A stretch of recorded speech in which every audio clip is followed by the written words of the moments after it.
Okay.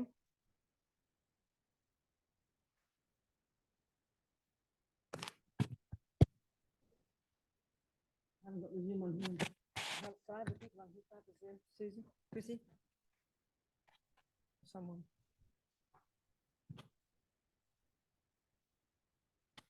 It's been turned off. I turned it on.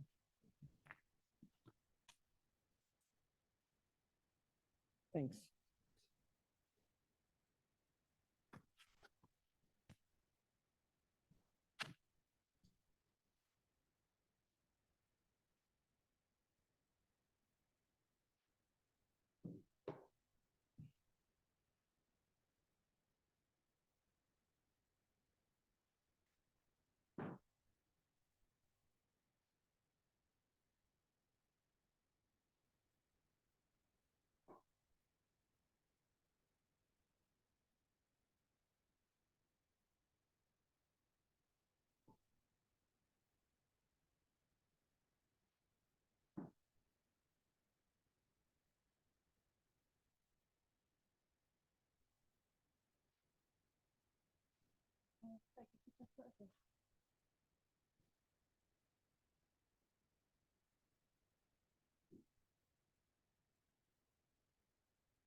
Okay. Thanks for that. Okay, people, here we are. So we're thinking we're going to listen, discuss, analyze, contemplate, so that we can develop our own marvelous potential so we can help others. Thinking this way. So are there any questions from your discussions at lunchtime or whatever?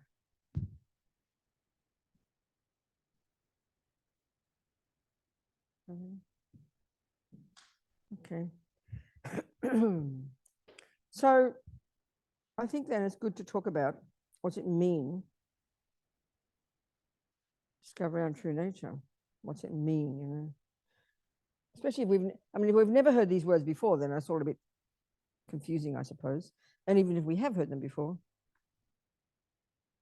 it's probably still confusing.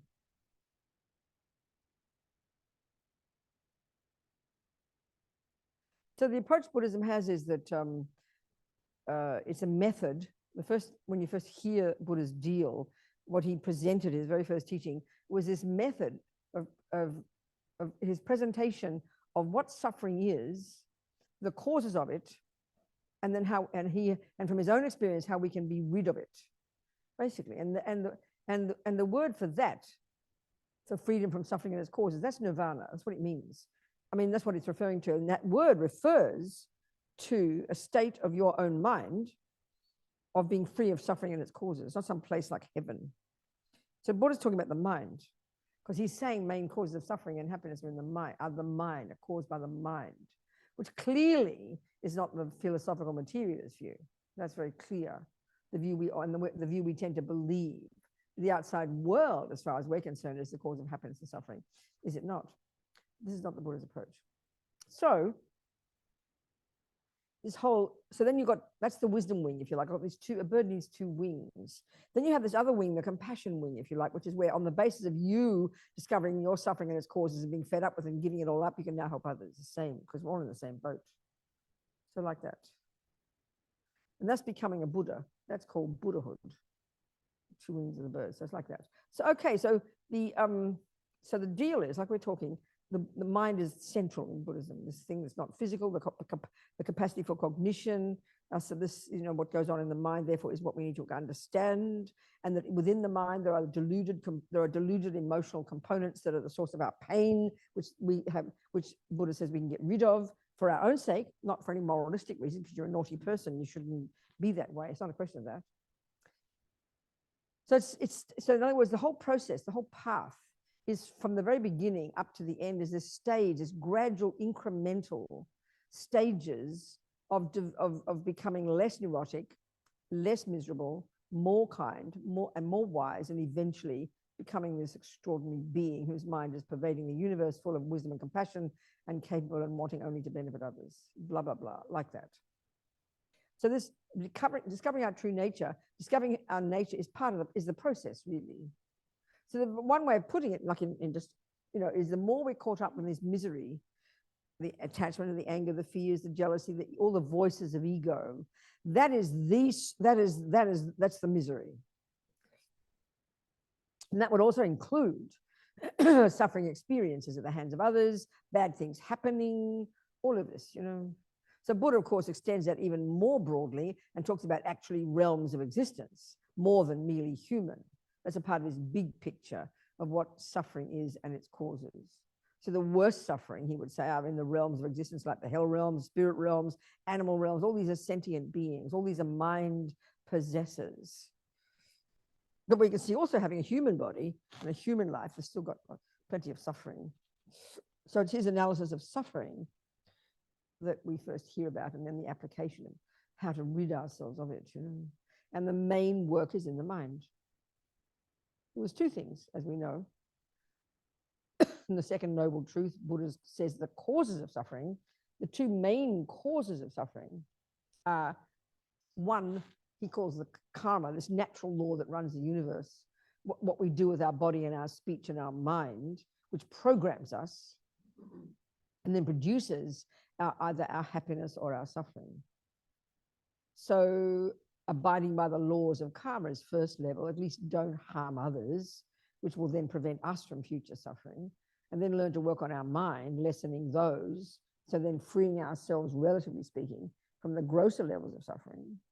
Then at least our mind would then be stable in virtue and goodness, and then would go from life to life and have happy lives. No one would harm us, bad things wouldn't happen. This is how he's talking. And then finally, to rid of all the rebirths altogether, to stop it all together, you'd want to realize emptiness, cut the root and achieve your nirvana. And then on the basis of wanting to benefit others, you'd keep coming back, although you've finished the job. You want to keep being reborn now out of choice to be a benefit to others. That's the plan. That's the idea. Be a Buddha. So it's a gradual process of lessening suffering and growing happiness, and then growing wisdom and growing the virtues, growing compassion. So relatively speaking, then what is our nature? So relatively speaking, that would be predominant in virtue and goodness and compassion and kindness, and rid of attachment and anger and neuroses and misery and wanting and harming others. That would be relatively pretty amazing. So by abiding by the laws of karma, Buddha says it's a natural law that runs the universe. No one made it up. He doesn't posit a creator. He's not a creator, doesn't talk such things. But we are the creators of our own happiness, and we are the creators of our own suffering. So the first stages of practice are very much that. Learning to be in charge of our lives. Developing our own amazing potential for clarity and goodness and kindness and compassion. This is a kind of simple way of saying it. And then eventually realizing emptiness, as they say, realizing the final realization, the final stages of ridding the mind utterly of all delusions and neuroses would be the subtlest level, understanding the mistake of the root delusion. So the various branch delusions, we harness those and stop believing in those, get rid of those, and we have to rid the mind of the root delusion. This primordial ego grasping that clings, believes in utterly. Very concrete, solid I, and concrete, solid everything else. It's quite subtle, this view. We say these words and it just seems a bit abstract to us. We don't identify that we do that in our mind because it's quite primordial.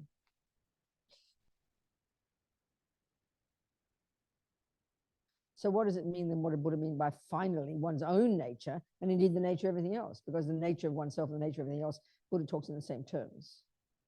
How to discover our true nature, or how to discover the way things exist ultimately. It's how they talk.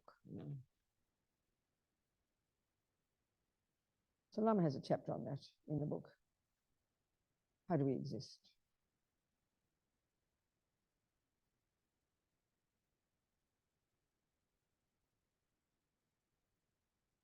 So this meditation technique, Mahamudra, is a method of beginning to taste that, especially when you do the second part of the meditation. But we should, I think, but it's somehow we need to talk about this. What does it mean? So one way of framing all this, and we've talked often enough, one way of framing how things exist, and therefore how to get in touch with how things exist, even relatively, is already the method for getting happy. Why we're miserable and things go wrong and we meet people who harm us and have bad lives and suffering is because we will cause this from our own misconceptions from life after life. And then doing actions on the basis of those misconceptions, we cause harm to others and then we get harmed in the future and so on and so forth. So even relatively, we want to try and sort that out. And if we're going to be continue to live in samsara, at least have reasonable lives where bad things won't happen. We'll have happy minds and clear minds and wise minds. That's relatively speaking a good start. But then we can cut the root completely of all the nonsense. And then happily choose to return again and again to rebirths, but solely for the sake of others. You're in charge of it finally. You're not at the whims of the law of karma.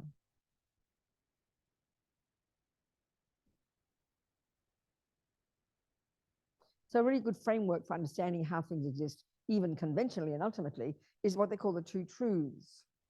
Things have a conventional character, and even getting clear about that is a really good start. So living in this world, as we know, there are things, people and chocolate cakes and tables and happiness and suffering and goodness and mathematics, and there's billions of things that exist that are part of our lives. So even getting ourselves conventionally in touch with all this means giving up attachment and anger and jealousy that distort everything and make a mess of everything. So at least get rid of that and be in touch, even relatively speaking, with how things exist is a pretty good start. And that's the first stages of practice. And then finally, we do this final job of removing from the mind even the subtlest imprints.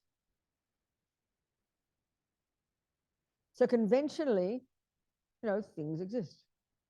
Computers, this, that. And how Buddha talks, he presents this first level of reality, conventional reality, in terms of things exist interdependently. Things exist in dependence upon various factors. I mean, on the face of it, it sounds pretty true, but what's he telling us that for? Because he says, because of these delusions in our mind, we grasp at everything as having a very solid kind of permanent set in stone character. We might think we do, but we're very concrete in how we see things, very stuck. Don't have much sense of interdependence. This causes masses of suffering. So the very first thing is to realize that things exist in dependence upon causes and conditions. The very first one, and these are really philosophical arguments Buddha uses, in relation to the previous views, the Hindu views that he came out of, and then he diverged in his own direction as a Buddha. So the very first level of dependent arising, he says, is really crucial to get, is that, and everything existing like this, everything exists in dependence upon causes. So let's look at the phenomenon called I. This is a discussion. So we know there's computers, there are people, flowers, things, people and persons, and are all me or I or self or person. These words are synonymous. We're one of those type of phenomena. Not a computer, not a microphone, not a toilet.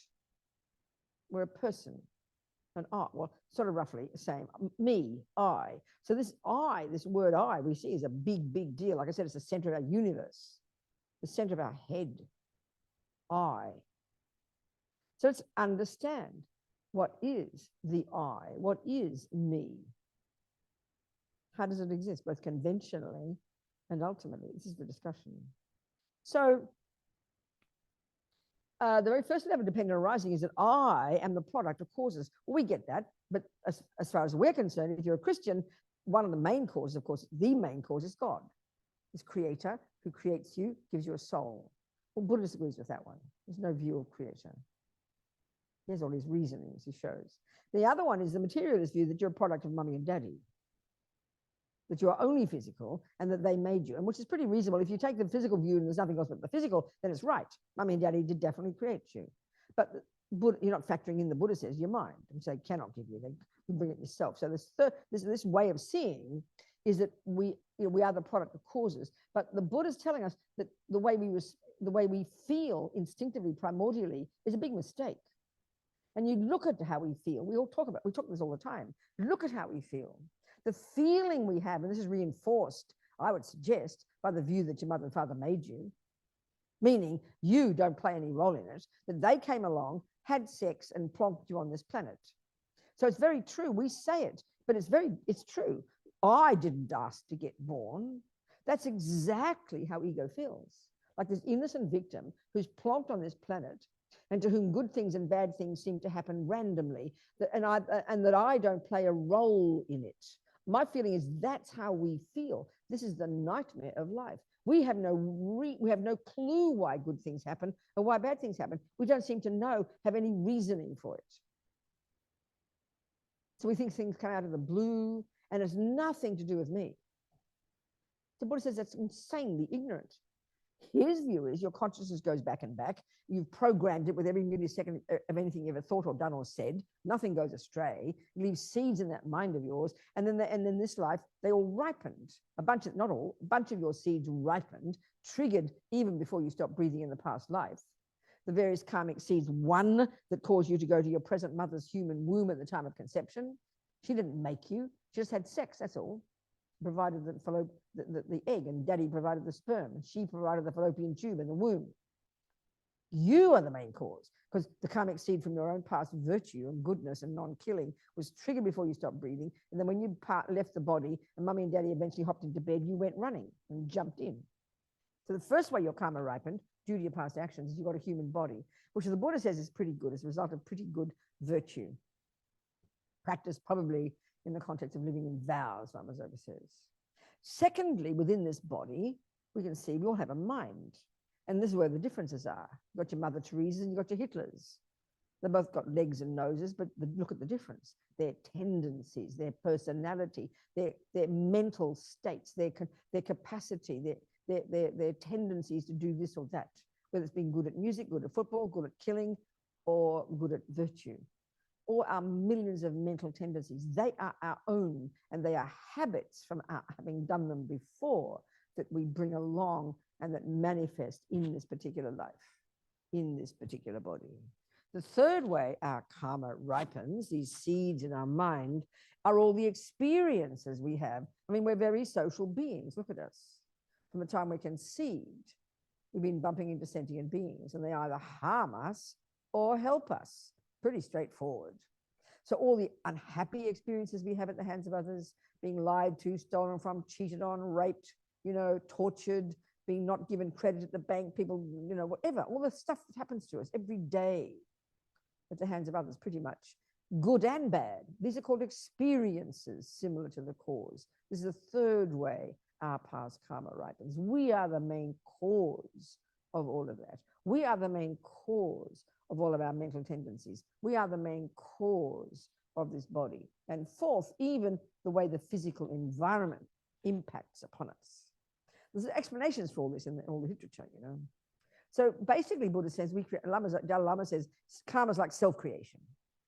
We are the main cause of being a human being, the main cause of all our own tendencies, the main cause of who we see and hear and how they treat us and love us and hate us, and the main cause of even the way the physical environment impacts upon us. And that everything we think and do and say brings any or all of these four results. From life after life after life. So getting in charge of this process is what giving up suffering is, and learning to be in charge of getting happiness. Because we all want happiness and don't want suffering. It's pretty clear. So we have, so conventionally, even the very first level of dependent arising, that I am the product of my past causes, already begins to help us grow up and take responsibility and stop, feeling like I didn't ask to get born, it's not my fault.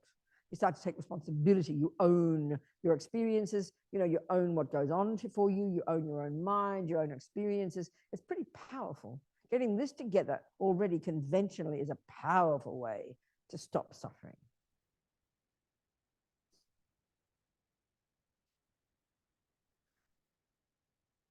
abiding by the laws of karma. The very first level, abiding by the laws of karma. So anyway, in this, now there's going to get more intimate, more intricate, more internal in this discussion about what I am. So the Buddha's saying basically we are grasping, this root delusion is grasping at this very primordial feeling of being a separate, independent, concrete, solid me. So this first one, we can see that definitely. And then by abiding by the laws of karma, that begins to lessen that. Now we get to this more precise contemplation. The Buddha is basically saying, the second one is that things exist in dependence upon their parts, their bits and pieces. And this is the thing now. So the word computer is the word we give to the bits and thousands of bits and pieces here that put all together nicely will then be a computer. All the bits and pieces that come together and make this, turn it into a cup. All the bits and pieces that come together to produce this person. The Buddha says we're mistaking that as well, because we feel, one of the mistakes we make, that we feel in here somewhere among all the other bits and pieces, among, the bits and pieces, what are they? The bits and pieces of me. What make up me? What make up a person? All the bits and pieces of my mind. Anger, love, kindness, jealousy, this one, that one. All the bits and pieces of my body must be millions of bits and pieces. All together, all put together nicely, produces a person. A person is made up of body and mind. A computer is made up of lots of components. A table is made up of top and bottom and legs and blah. Everything's like that. And it's evident, but the point of it is to, now we have made a mistake in thinking that in here, this is one of the mistakes, that there's another part, a very special part with a capital letter, alongside all the other parts. That's like the boss part. And that part is called I. So there's, when they study this in more depth, and we study, you can spend several years on this particular text and debating, first conceptually and then in meditation, analyzing, getting super, super precise, super, super clear about how this is a misconception. But we've been grasping at it, Buddha says, for eons. The mistake is absolute. It's like so utterly there. And all of our lives are based upon this misconception. All of anger and attachment are based upon this misconception. All of our suffering is based upon this misconception. So this is the root misconception, such that when it is gone, that is what we mean by freedom from suffering and its causes.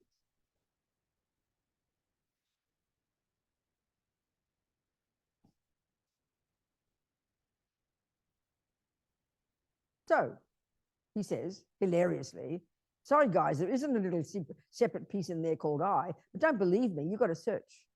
This sounds very funny, you've got to search for your I. It sounds like a trick.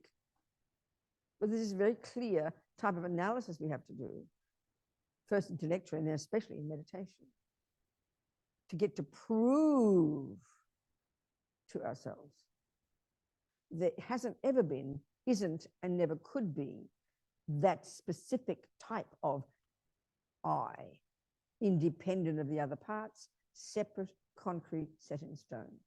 No such I exists.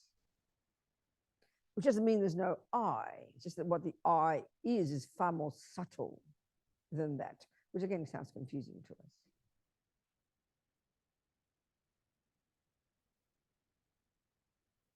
So to do the analysis.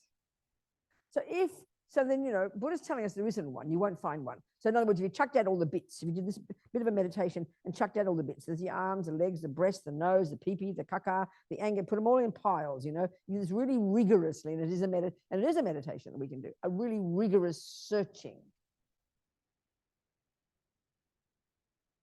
He will say you'll end up with a bunch of bits and pieces. You will end up with a pile of bits and pieces, but you won't find a piece called I, which of course, as I said before, is what we believe is there. So we've got to use all these different logical reasons to argue with this, we'll just touch upon it here. This can go on for years. Really subtle analysis, subtle, intense meditation on this, to investigate how there isn't that, how to discover the absence of that, the emptiness of that, which is what brings liberation.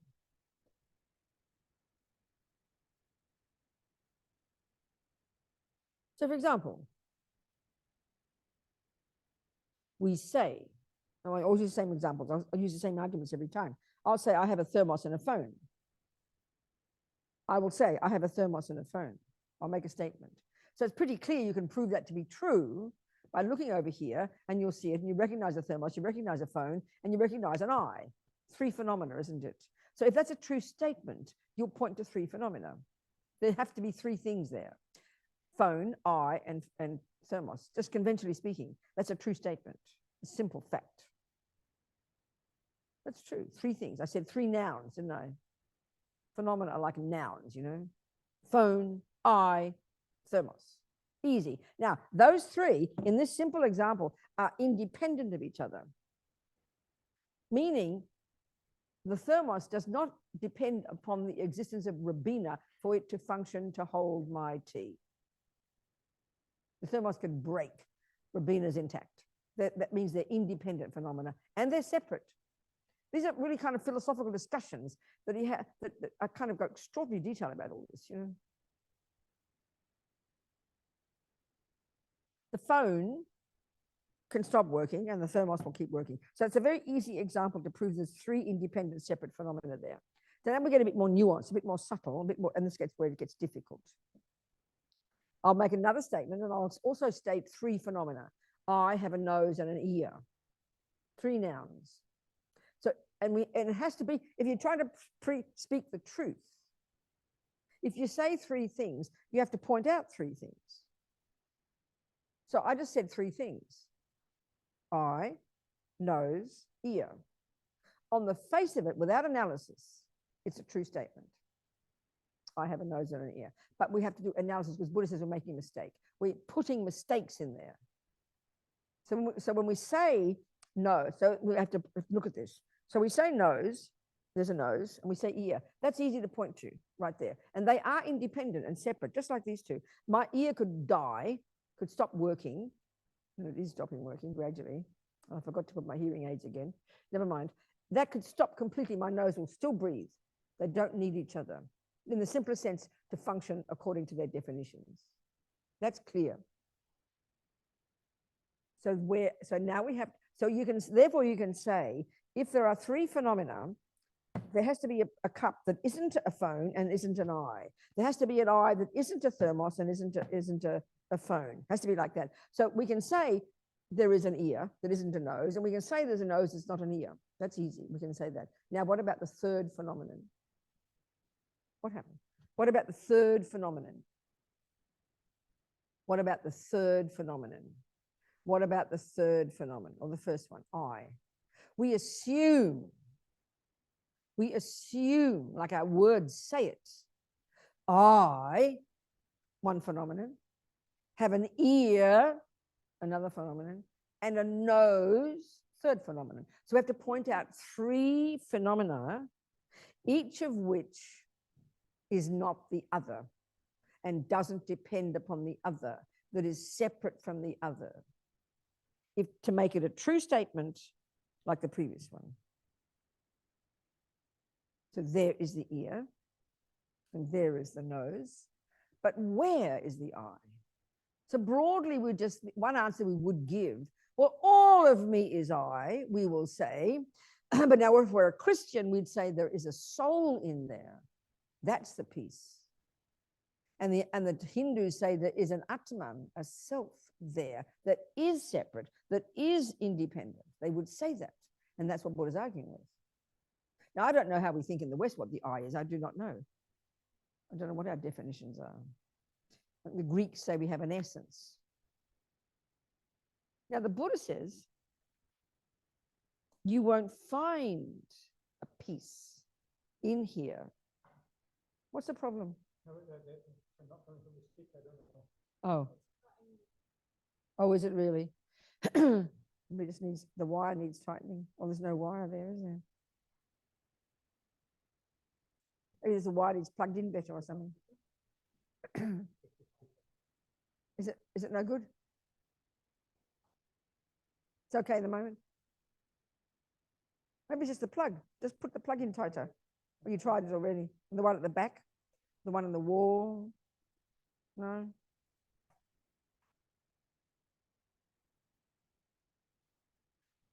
Do you need, and we need it? It's important to have it? No, I understand, yeah. Okay, good. Okay. Okay, so let's go back to this one. And it sort of seems a bit sort of like intellect being clever, you know? I mean, what's the point of all this, we'll say? But this is the point. So we can see, we do believe there is this very special piece in there called I. I mean, we talk every day, I this and I that, and I did this and I did that. I'm not this and you're not that. So, you know, Isla might say to you, Robina, I hate your nose. And I will say, don't you dare insult me. And she will rightly say, Robina, I didn't insult the I insulted the nose. It sounds absurd to us because we're so familiar with this feeling. So either we feel the whole of me is the I, big fat I, or we talk like I have a nose. I am angry. I am jealous. I am intelligent. I don't have this. I do that, as if there were two things. So the way we tend to feel here is the I is like the boss, like the landlord, you know. And all the Buddha is telling us is we have to do the analysis, and we will not initially the first part of the process. This is the first process, one of first the theory and then the experience in meditation. But we need to have this first. So we, you know, one argument, that's the first one, sounds silly, but if she does insult my nose, but because I believe this, in this case, because I believe I'm the owner of the nose, or I believe the nose is me, I think she's insulting me.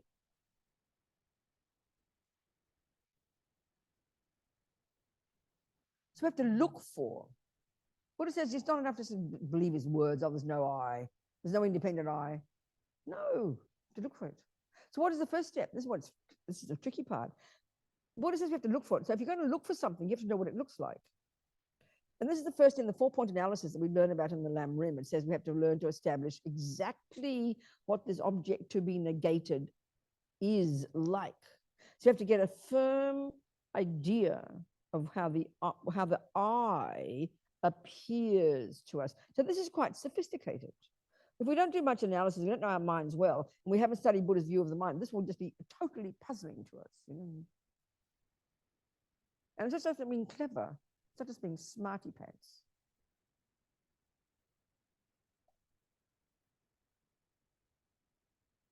So the I that Buddha's saying that we think is there is an I that's independent, which seems so abstract to us. Independent of the, simply speaking here, independent of the other parts. Independent of the other parts, separate from the other parts. Not the same as the other parts, the owner of the parts. It's a very vivid feeling we have.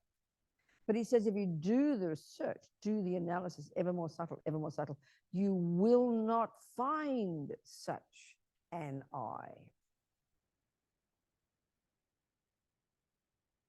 He says that realization is what cuts the suffering. You know?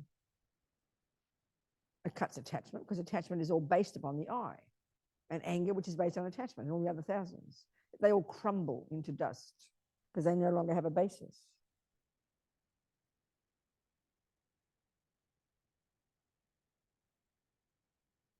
And that can only be done in the subtlest of meditation, because the mistake is so primordial, so ancient, it can't be conquered just conceptually. We start with conception.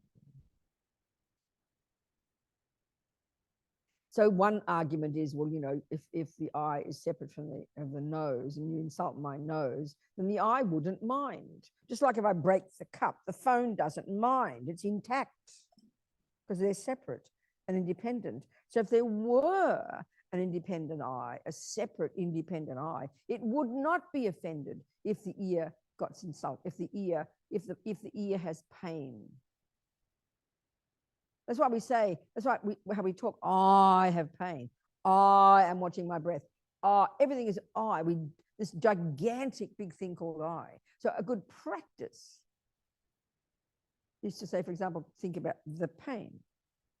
Think about the mind watching the breath. Get kind of the I out of the way. It's a valid label. I is in general a valid label that we put upon this collection of parts. Robina is a valid name for this collection of parts. but the analysis will get us to see that finally there is just that label. It's a convenient way of labeling this bunch of parts. We give it, we embellish. That's the thing. With all these delusions, Buddha is saying they all embellish. Attachment embellishes deliciousness. Anger embellishes ugliness. Ego grasping embellishes I-ness. So we have to strip away these misconceptions. Ever more subtle, ever more subtle, ever more subtle. As you do that, more and more freedom, more and more contentment, more and more fulfillment, more and more joy, more and more compassion and empathy with others.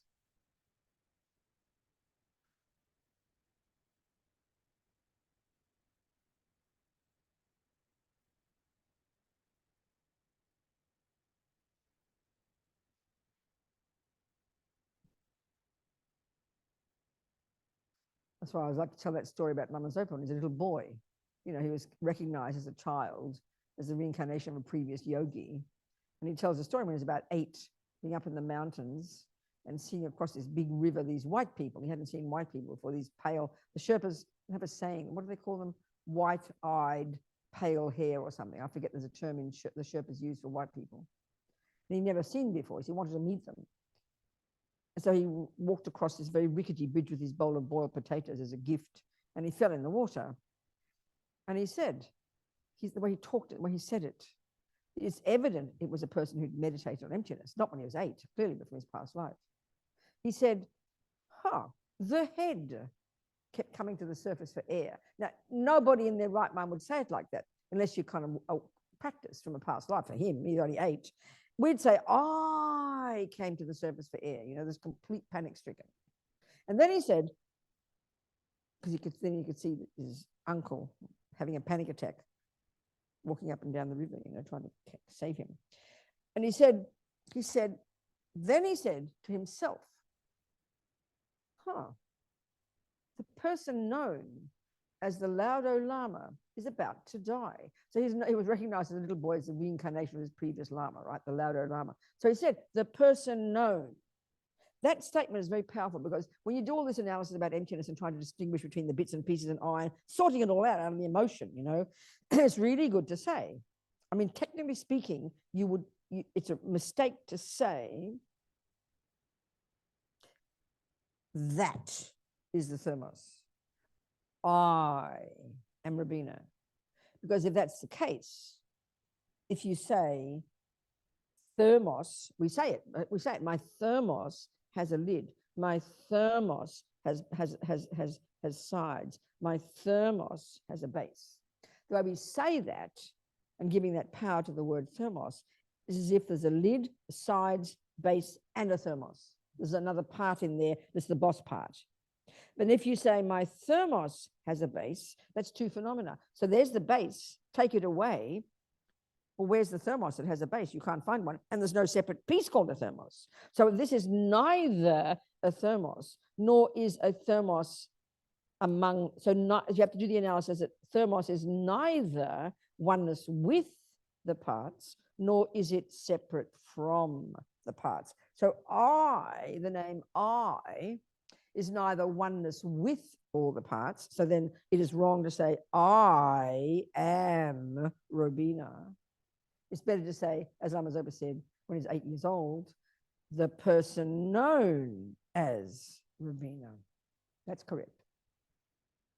And the other argument is the little I in there that owns all the bits, you know.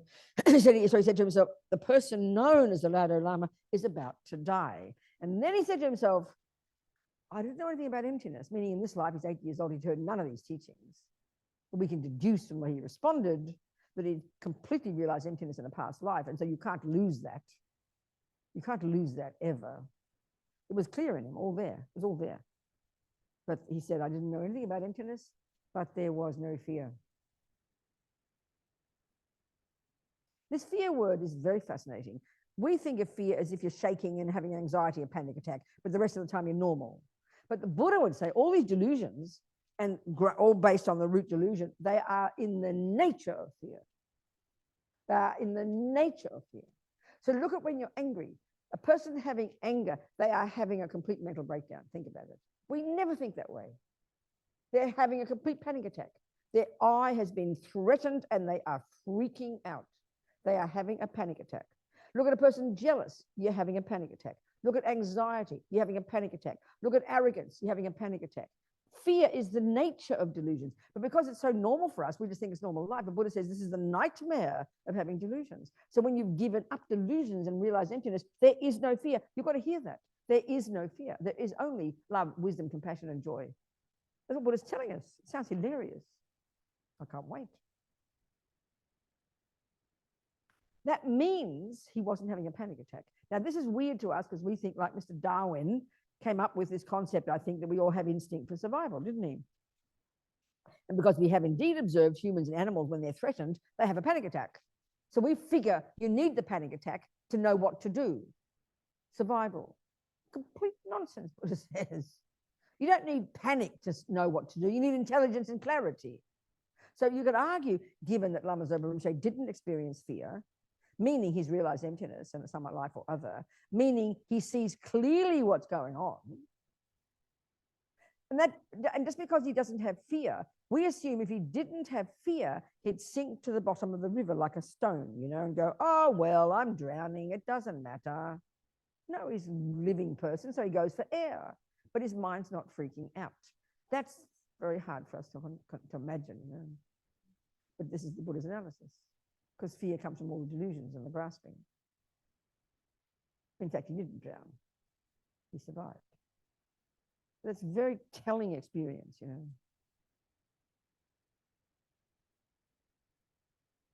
It's because we believe in the intrinsic, independent, real, solid, separate, concrete, set in stone, absolute me in the depths of our being, and have for eons, Buddha says. So cutting, not the eye, but the belief in it is the job to be done. That's the realization of emptiness. And that's why, because it's so primordial, we can't do that conceptual. We can do all these words. These are words, conceptual, valid words, but we won't get the taste of it, the experience of it, until we're into subtle meditation, until you get shamatha. You start with the words. So one of the analyses he says we should do, like I said before, you break down all the component parts, you know, break it down. It's a process of elimination. But another one, which I like to do, which some of you know, I like to use the IKEA example. Same analysis. Very helpful one. You know, look on the computer, you see a nice person. You're going to decide to buy pretend. You're going to buy a Robina. And of course, you know, you get disappointed. You go to the shop, they give you a bunch of parts, for God's sake. But this is what's interesting. You know, each part, like we just, even before we analyzed, okay, everything that's made is made of parts. And we all know, like with IKEA, that they've thought it through. They know exactly what a table consists of. They know exactly what the most complicated piece of furniture needs. They've built it, exactly the right screws, the right pieces. They don't just chuck a few pieces together. They do it precisely. And then the other point is, this is a really major word here in this kind of thing, knowing the function. Each of those pieces has its function. So just like I said about my hand, each of my fingers and each of the pieces and each of all the nerves and the muscles and the joints and the ligaments, they all work hand in hand together, all got their part, all got their job to do the job of holding the cup. Very clear. So I is the name we give to this big bunch of parts here. So you go to IKEA, you're going to get a box of millions of bits and pieces, but they thought it through. They know exactly what a person consists of, just pretending, and they've constructed it and they've deconstructed it and given you the bits, and you've got to build your own one. So what I'm getting at is, this is another way of doing this analysis of breaking yourself into component parts, and then you build yourself up again. Here we've got to do the other way, build ourselves up again. So we are convinced that there's all the bits in there, the exact number of toes and eyes and ears and hairs and nails and knees, all the pieces exactly. Each piece, this is an important point, has a function. Each piece has a function. There's no spare kind of knee. You don't come with a spare knee, you know. It would be handy, maybe if we did. You understand? You don't get a spare knee. You just have, or you might sometimes get spare buttons on your jacket, don't they? They give you one. But each piece has its job. Now, this is the point. We are convinced there's going to be a piece we'll eventually find. As we put the pieces together, we're convinced there's going to be a very special piece called I. You've got to plug in, without which it won't be an I. But you won't find one because you don't need one. Why? Because all the pieces do fine, working together to function as Robina. We want a Robina-ness. We exaggerate, we embellish. But so the question is this: what would be the job? Because each piece has a job, each piece has a function. What would be the job of a piece called I? What would be the job of an I? Well, our first answer is it runs the show. It decides. I will do this. I decide. I watch my breath. I lift it up. I go to sleep. We say it that way, but it's just a label we use, but we over-exaggerate it. We embellish it to the point we believe there's a separate piece there called I. And there ain't, Buddha says. You don't need one. The parts do fine functioning as Robina. So if you want a boss at all, intention is the boss. The thought. I will. One of the many always present states of mind is intention, and that's just it's not motivation, it's volition. I will. The very first thought has to be I will. If there's no intention, nothing comes. You just sit here paralyzed. There'll be nothing. You'll be dead. So if you want a boss, it's intention, the thought, and then everything follows and all works together to make it happen. So we don't need a separate piece. We don't need a boss. We don't need a landlord. And the Buddha is saying exactly the same about the universe. We don't need a creator. The same philosophical position. Intrinsic I, intrinsic creator. That's the philosophical position.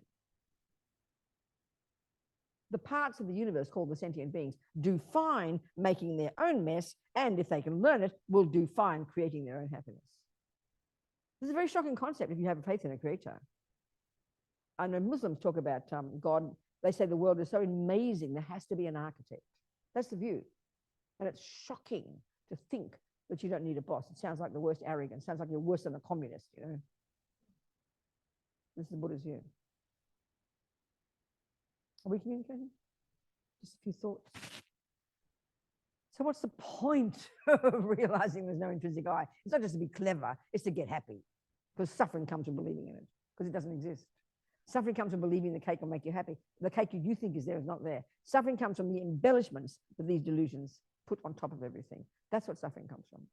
So it's like stripping away these lies from the mind until eventually we're in touch with reality. Buddha says that's liberation, that's bliss, that's happiness. Add compassion and you can become a Buddha and help others. It's the subtlest concept. It's a concept. It's a concept. This ignorance, and known as maripa, or known colloquially as ego grasping. It's the subtlest lie, the subtlest embellishment, the subtlest, and it informs all the others. And it's primordially deep. So it needs immense amount of work, and all the other work first. You can't just leap there. It's a misconception.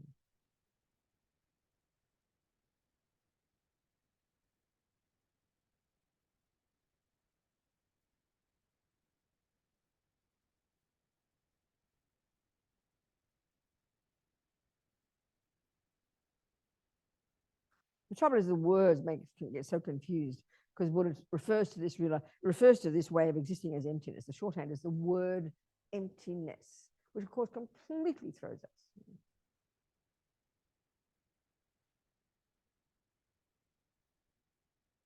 What his meaning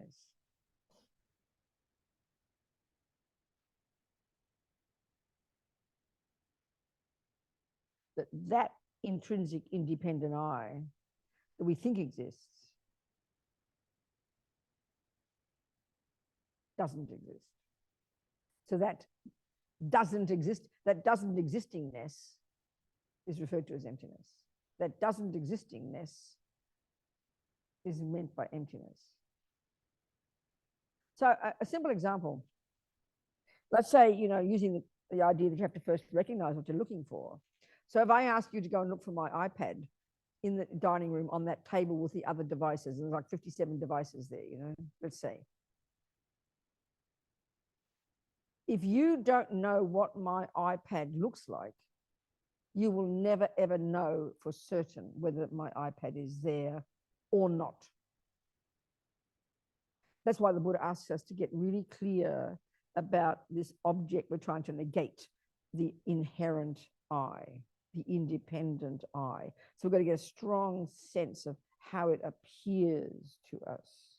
And the good opportunity is when we get insulted or hurt. It rises like a sleeping lion, doesn't, got to grab it. It's very subtle and try and identify how it exists. And it's that we have to look for. It's quite subtle. So if you then first establish exactly what my iPad looks like, this is an example of something that does exist. You'll never find an I, but you have to first establish what it looks like. And then within 5 minutes, 3 minutes, 2 minutes, you will be certain about either one or the other. That there is my iPad there, in which case you give it back to me, or you're certain it's not. So in other words, putting it this way, you find either my iPad or you will find the absence of my iPad. That's the way to say it. You'll find the absence of the iPad. You'll know with certainty it's not there. So that not being there-ness is referred to as emptiness of iPad. Just using these words. And it's not meant to be clever. There's very logical reasons for this kind of way of saying it, Once the word is short, it's a shorthand, emptiness. So it's not, as Dalai Lama says, I isn't empty because you can't find a piece called I, and you can't. It's not empty. That's not the real premise, he says. Finally, I is empty because it's a dependent arising. And that's what you realize eventually. Subtle dependent arising, merely labeled. That I, in fact, is merely labeled. That's subtle dependent arising. The I is merely labeled. The iPad example is different here. That's subtle. So a simple way of looking at this, which we can see in our lives, and we discussed it before. If a well-designed thermos is a concept made up by my mind, it's clear that what does exist there is not what I'm thinking. Even thermos is a label we make up, and that can be that's a valid label. A valid label is a label we all agree upon. So we all agree that's called a thermos, So then we can discuss it. Please pass me my thermos. Then the next bit, is it nice or ugly? That's another discussion. We even make up the label thermos, but it's a valid concept because you have to say what it functions. When you define something, it's quite powerful. What's that, mummy? Well, she said, that's called a thermos. Then I need her to define it for me. She has to first tell me, well, that's a flat bottom metal container. And then she has to tell me its job. Well, it holds my tea, sweetheart. Don't just believe her. We'll believe anything anyone tells us. She has to prove it. So she gets her tea and she pours it, and we will see it fits the definition. It functions as stated. This is a hugely important step. Establishing conventional existence first. If we could get this level of reality, there'd be no conspiracy theories, no dramas, no fights, no enemies, no friends, no strangers. There'd be no wars, there'd be no dramas, all of which come from these embellishments, ugly and beautiful, mine and yours. So if that's all gone, we'd be in touch relatively and pretty blissful. We can't even get conventional reality clear, We're living in La La Land.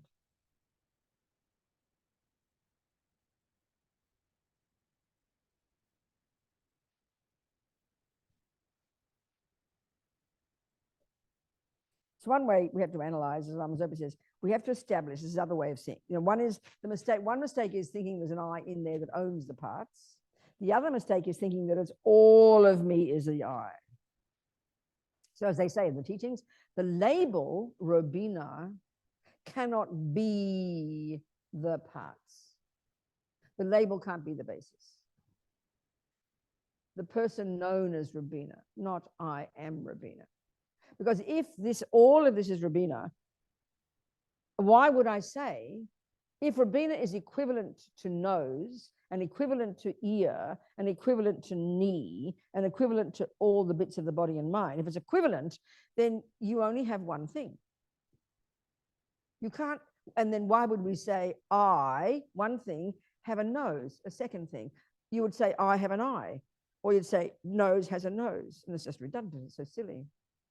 So the eye can't, the label can't be the base, and there's no separate eye. There's two arguments. We have to do both. We have to establish there's no I apart from the parts. We have to establish there's no I oneness with the parts using logical analysis in concentrated meditation until the penny drops. And why we have to do this level of analysis is because the mistakes are primordially deep. You can't just stop believing it. It won't help. We're totally instinctive. It's like we've been living in lies for eons, you know. So we're utterly, even our very personhood, our humanity, animals, all the beings, we are the product of these misconceptions. We have created ourselves over eons of time based on ego grasping, attachment, and all the dramas, even the world itself. We are the creators of it all. I mean, it sounds very cosmic. It's a very delicious view. We have to unpack it all, unpack it, deconstruct it.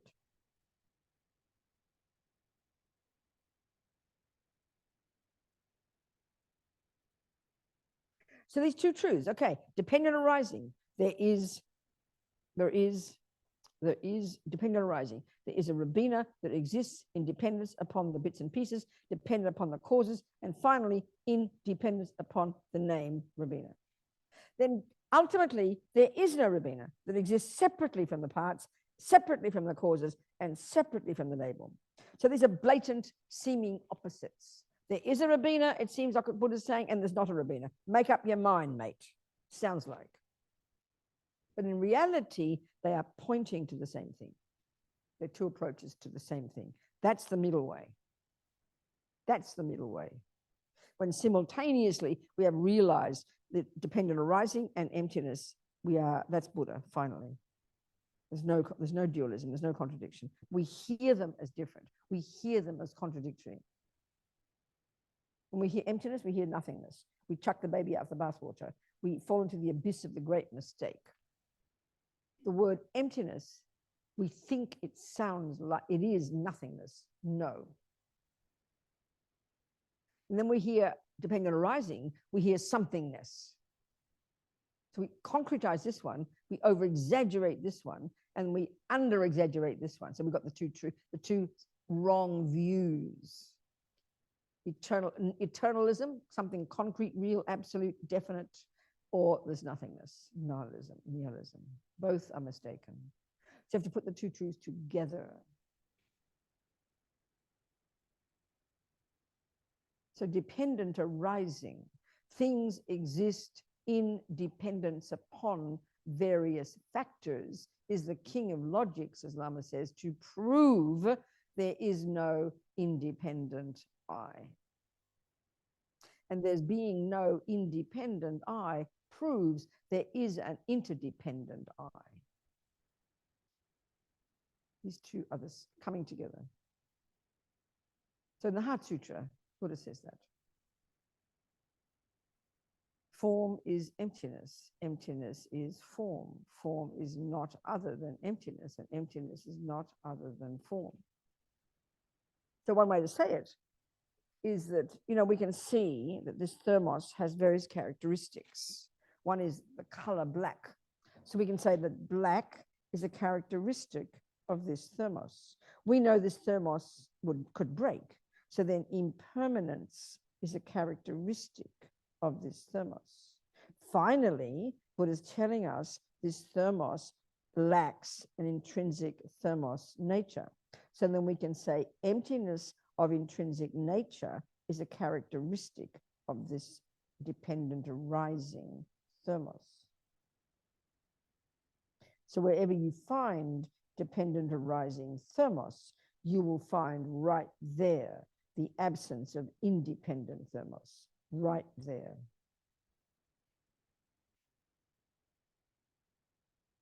The two truths coming together. So in other words, it's not nihilism, because you can't find the emptiness of intrinsic thermos unless there's a thermos.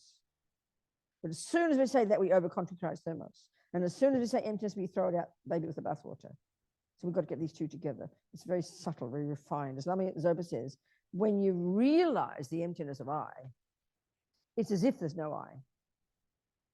But there is an I. But the I that does exist is so subtle, it's as if it doesn't exist. And this is from the realizations of someone who's got it.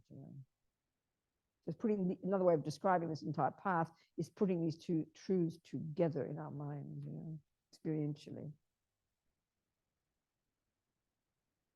So another way of talking is, we can see, just by describing, we can see how we make up labels. So we can establish, relatively speaking, good and bad, So if you saw, I always use my example of my friends in prison. You can say pretty much that, prison is not the definition of a really pleasant place to live. You could argue that. It's got barbed wire, you're locked in, you have no freedom. It's not what you'd choose. So we can say it does fit the definition of an ugly place to live, just speaking relatively. Then you can speak another house that's free and lovely and go in and out and have your own key. That sounds like a nice house to live. So we can establish ugly and nice. Conventionally speaking, we can do that. We can establish even a very special good chocolate cake and a really bad chocolate cake. We have these ways of looking and everything. Everyone's got their own standards. We can say that. So that's a good chocolate cake and that's a bad chocolate cake. That's an ugly house and that's a nice house. We can say that. But what happens is we over-exaggerate that status and think it's intrinsic in those two things. That's why, so if I think about my friends in prison, who are in prison, who can't escape, they've got no choice but to change their labeling of that prison in order to be happy. That's the point. So the point is this: if a bad prison were intrinsically bad, if the bad prison, the bad house, the prison, were in its bones ugly, if in its being it is ugly, you could never be happy there. It would be utterly, utterly impossible. That's what inherent existence means. Nothing can change. Nothing is possible. It's set in stone. But my friend Sunny, living in this nightmare, in a cell on her own for years, accused of murder, lost her kids, lost her mummy and daddy, husband executed, brains burst into flames, like one nightmare after another. She learned, she said, finally I realized I couldn't change anything, but they couldn't take my mind from me. So she said, I decided I am not a prisoner, I am a monk. I am not in a cell, I am in a cave. So she learned to practice. She became a stable, fulfilled, content person by changing her way of labeling prison. That proves emptiness. I used to do Kung Fu. So in general, you could say, if you walk down the street and someone punches you in the nose, you're upset. You get angry and you get upset. It's called suffering. But I got punched several times during Kung Fu and I didn't get upset at all. In fact, I apologized to the person who punched me. That was what I was taught, because I didn't get out of the way. So if a punch were inherently bad, I'd be having a mental breakdown and suing everybody. If being kissed is intrinsically nice, excuse me, look at this one. When your boyfriend is now an ex-boyfriend and he kisses you, you'd sue him for abuse.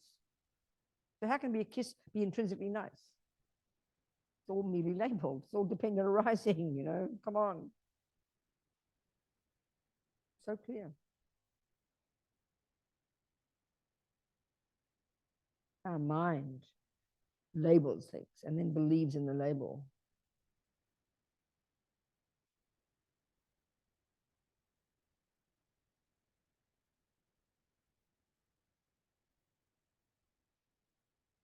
This is why the very first point, Chrissy's point, I saw the frustration, but I didn't know what to do with it. Because, we have to label exactly what it is.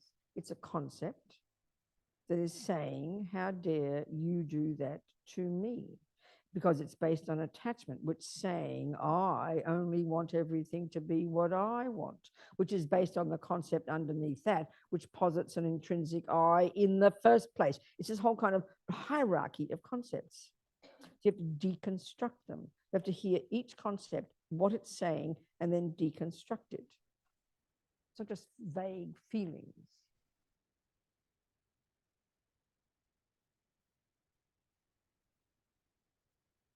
I have to answer my texts. My sister Julie was come to New York. I'll be delivered soon. She just moved into my home in New York. I thought she didn't know where the key was, but she's okay.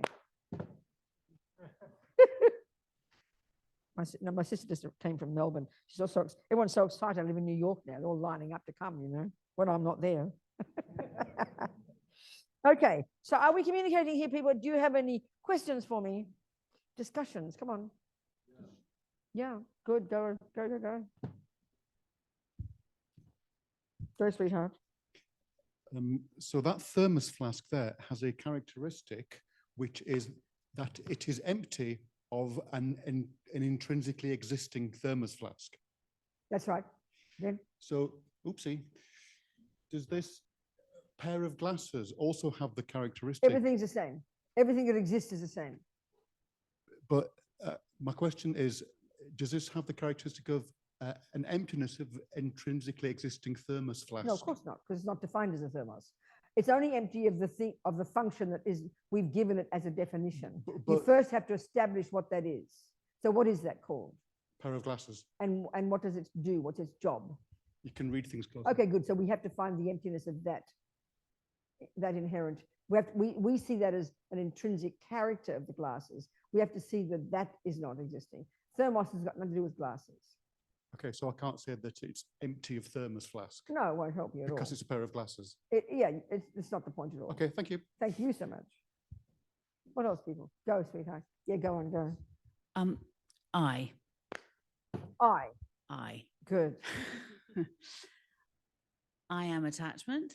Say it again. I am attachment.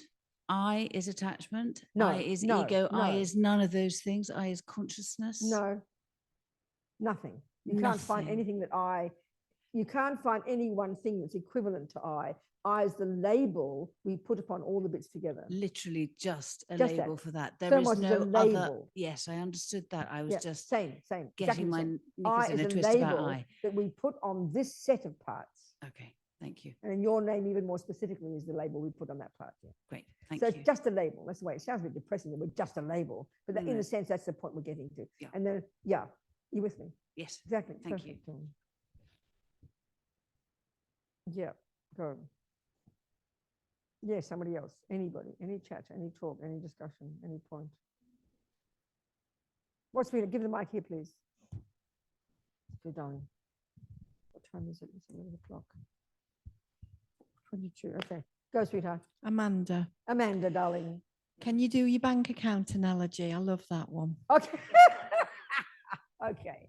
I use lots of different examples to try and get our head around the use of this word emptiness, you know, how it's not nothingness, but it's the absence of somethingness. It's very different. So the bank account is a good example. So there's Amanda, and she looks in her bank account and she is absolutely convinced there's £5,000 there, but she saved it. She knows it's there. Okay. And let's say I don't know about her bank account. So if she tells me to look in the bank, and I'll tell her what the fact, which is a zero there. So this is the analogy. This is the analogy of nihilism. Zero is nihilism. There's nothing there. Oh, well, might as well kill myself.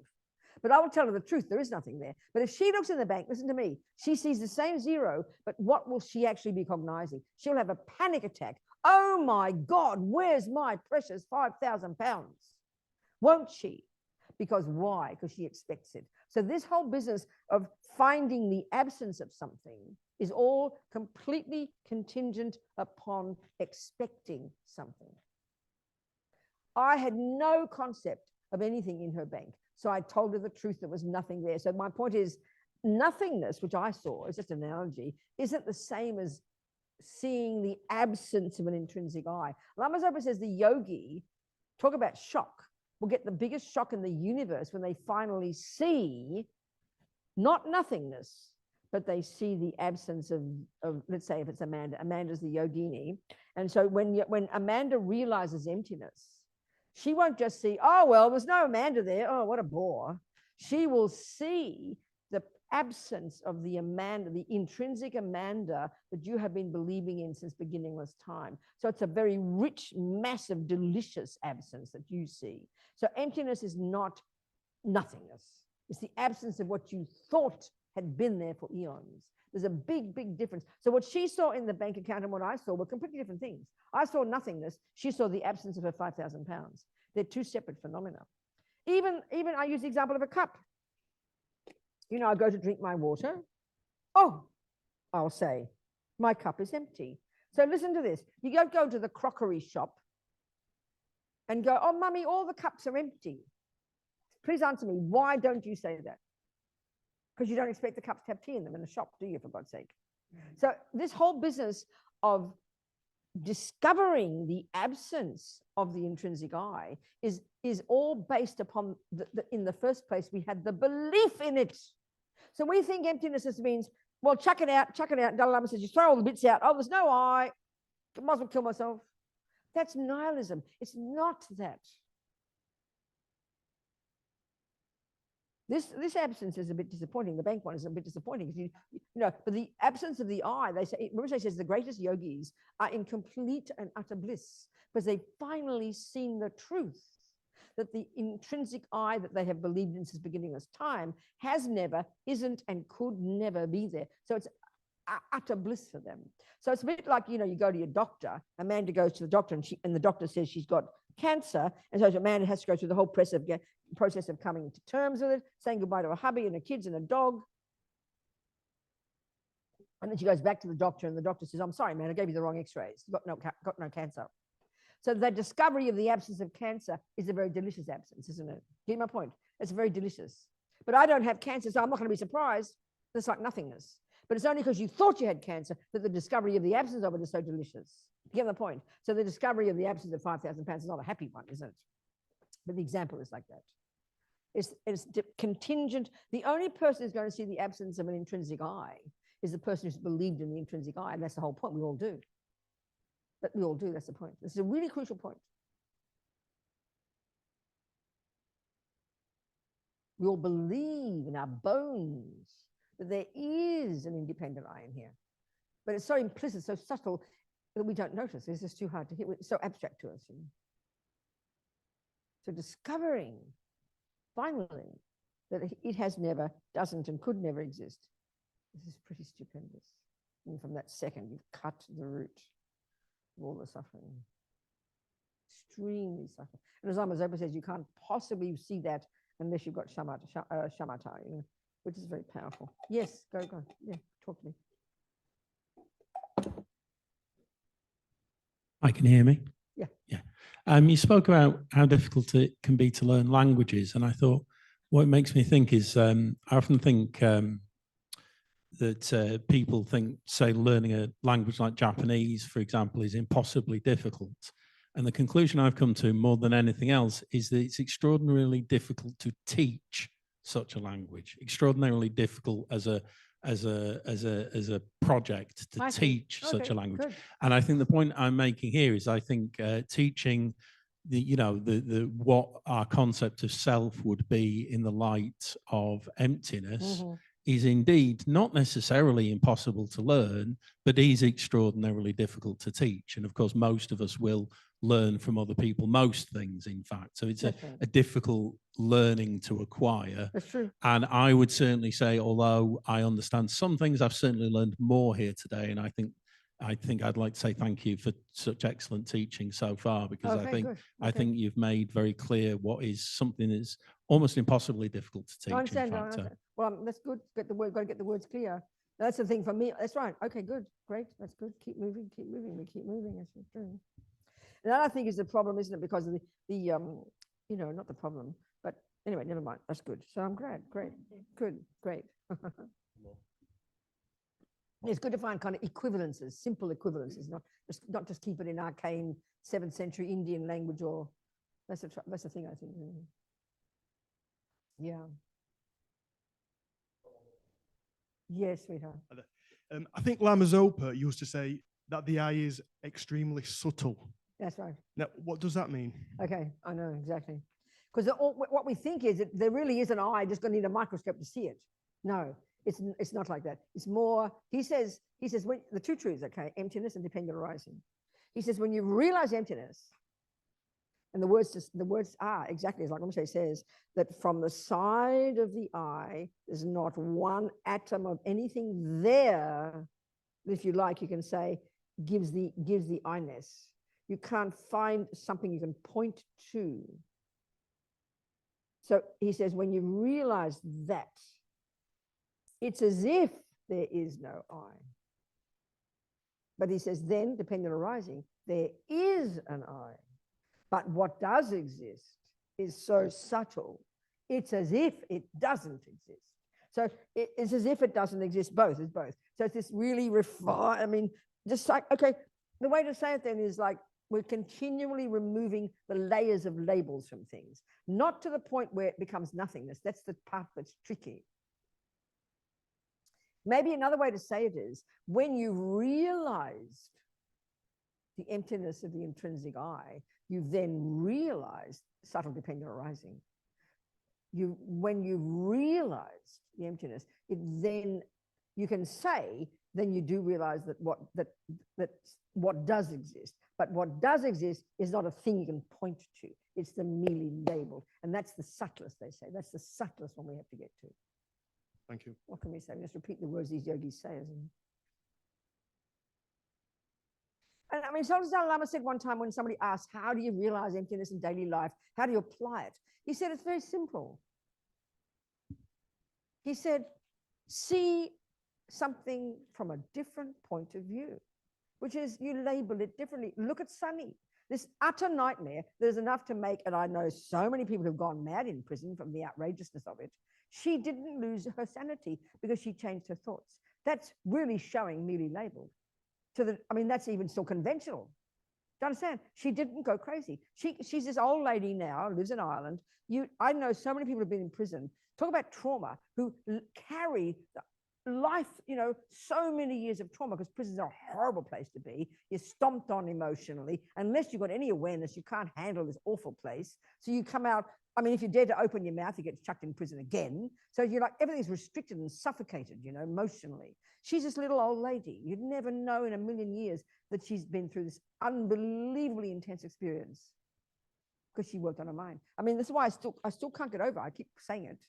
But the other thing she said, besides saying, I'm not a prisoner, I'm a monk, she said, I knew I had to take responsibility for what was in her mind.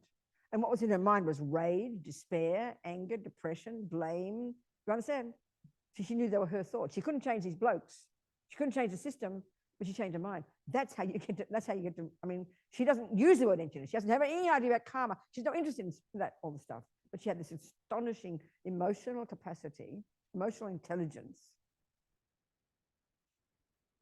but could see that by changing the way she saw things, she could learn to be happy. And that's really what Buddha's saying. This is the most dramatic level of it, that's all. Wow, very fascinating. Even, I mean, a good example in daily life as well. Let's say, we all have fights with people, or get upset with people, or say she did this and he did that, and that politician did this and that politician did that. And there's a relative truth in it. But what we're not realizing, this is dependent arising, what we're not realizing is that we're seeing those events through the lenses of our own stuff. We're bringing our stuff to the party, but we think we're sitting there with absolute clarity and absolute stillness, seeing the absolute truth. I mean, we're schizophrenic to think that, because we see everything through our own lenses. So if you're a really angry, proud person, the world will appear pretty horrible to you, and you think it is the truth in the thing itself. Even this, the cake. We're so attached to our chocolate cake, we don't factor in that our attachment is informing the way the cake appears to me. We think the cake is just that, there on the plate, having nothing to do with me. That's dependent. So the opposite is it's dependent arising. You can't possibly find a cake without factoring in your way of seeing it. So that's how everything is. This is a powerful way of applying dependent arising. So in other words, a proud, angry person dealing with that one event, if you did a movie of a patient, kind, wise person dealing with the same scenario, it'll be every step of the way, each thing each person would say would bring that in a different direction. So the patient, kind person from from the first sentence with the other crazy person would bring it in a different direction because they're bringing something different to the party. But an angry, proud person will keep bringing it into a more jagged until they eventually kill each other. But we don't factor ourselves in. That's what Lama Zopa means when he says the vast majority of all humans on the planet have no idea that what goes on in their mind plays any role at all in their lives. I mean, it's too shocking to hear it, but that's exactly what it means. Everything out there is exactly as I see it, and I'm this innocent victim, and I have nothing to do with it. It's very bizarre. We can see it's not right now. That's dependent arising. That's emptiness. Which doesn't contradict. They say the yogis have realized emptiness in their meditation. They come out into the world and things appear to them. The world, things appear, cups and toilets and this and that. They don't believe for one instant in an intrinsic cup, but the cup nevertheless still functions to hold the tea. So functioning to hold tea does not contradict absence of inherent holder of tea. No contradiction. That's the thing we have to see as well. There being no inherent holder of tea doesn't contradict dependent arising tea. Emptiness doesn't deny existence. In fact, emptiness implies existence. Things can't exist if they weren't empty. Things can exist because they are empty. We have to hear it like that. We have to hear it that way. Of inherent existence. Absence of something that we thought was there.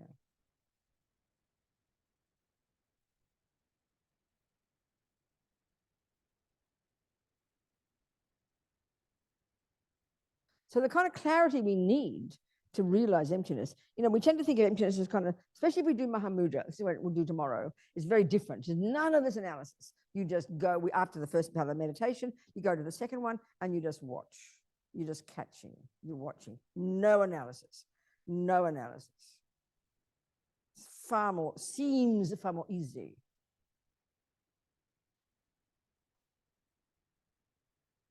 It's far more subtle. But to the way we're talking here, it demands incredible clarity. Like I said to Chrissy, what was anger saying? Exactly, it's a concept. Our head is full of millions of concepts. Each has its own story. Every tiny one. We have to hear each one and know, is it a valid concept or an invalid concept? That's the whole job to be done, to distinguish between what is to be practiced and what is to be abandoned. So it demands such clarity.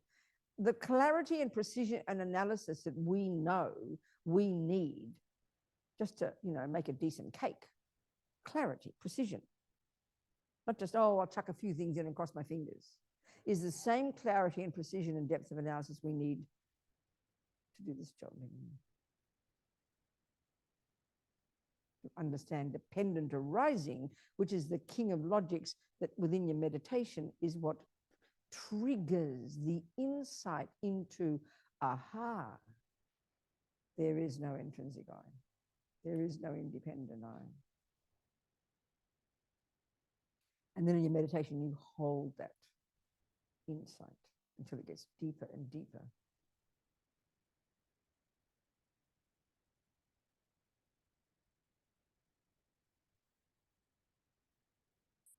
Time to go home, I think. Yep. So we just mull this over, chew it over, think we can dream about it, have a nice vision of it. And then we'll go into more detail. We'll do the second mode of the meditation tomorrow and talk more about emptiness and do the meditation, the second part, which is trying to catch the eye. It's very subtle. We'll try and do that one tomorrow. Okay, people? Jang Trup Sem Trogram Poche Ma Ke Panam Ke Gyuchig Ke Panyam Pa Me Pa Yang Gong Ne Gondu Kaba Shog Gewa Di Nudu Dug Lama Sange Drubgyo Ne Drowa Chikyang Malupa De Sala Gurpa Shog. And maybe may let's sing Lama Rinpoche's prayer. Maybe ask Lama Zopa to come back quickly. And the Dalai Lama says he's going to participate in identifying the incarnation. And he said, I will take responsibility and I will tell him off if he's naughty. So that's very encouraging. So we'll read these words. If you don't know Lama Zopa, then that's fine. Just maybe have the words. If you do, then we make the aspiration he come back quickly in a form that we can recognize so he can continue to teach us.